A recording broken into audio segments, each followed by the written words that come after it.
Good news to report.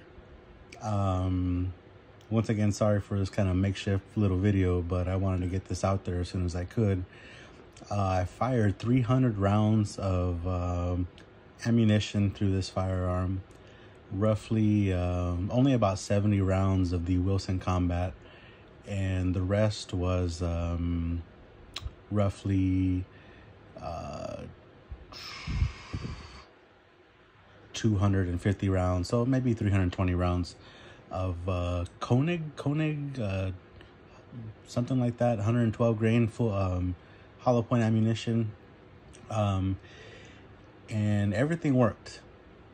The gun fired really well, no mishaps. However, that was using the Wilson Combat, and I don't know if you can see that Wilson Combat magazine.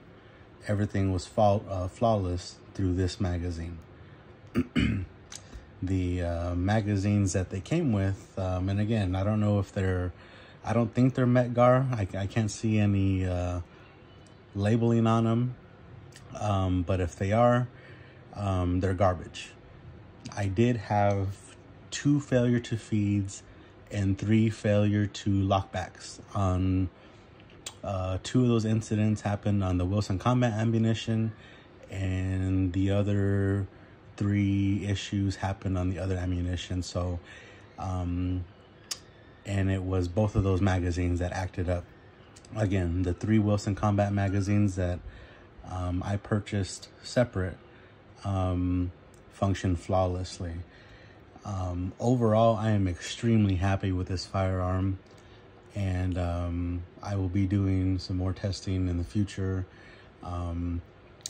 It's not quite gonna get into my carry rotation. One, it's too I live in Arizona and it's a little bit too hot to be carrying this big old hand cannon, but as it starts to cool up and I put some more rounds through this, it's definitely gonna find its way under a pullover or something like that, something where I can hide it, probably in not probably in my shoulder rig that I purchased. So yeah, once again, very happy with this. But you will have to switch out the magazines, because the other ones they plain don't work. And I don't quite know the reasoning, but I did have those issues. Other than that, the trigger, on this firearm was excellent. And the overall looks of it, I got some compliments at the range, and mainly because it was loud. It's 38 Super is pretty, sounds like a little mini cannon sometimes, depending on how hot the ammunition is. But very good. I am gonna change out, like I said, the front fiber optic, and I wasn't going to, but I'm probably gonna switch out the rear side also. I prefer a U-notch, and this is a little bit more square, so that's probably gonna go too. The last thing that I'm gonna do, and I don't think it's necessary because I didn't have any failure to feeds using the good magazine, the Wilson Combat magazine. However, I may switch out the extractor, and I'm not too sure about that yet. Again, I don't have to. It's just I know everything from Wilson Combat is proven and works, and so maybe for some peace of mind I might do it. But I am gonna put some more rounds through this and see if it continues to function flawlessly. But I really think that Stealth Arms, and I know they've been doing, prior to this year's change in philosophy, they were doing the 80%, but I really think they're onto something with the quality of what they're producing, whether it be the Platypus or even other 1911s that they're now selling.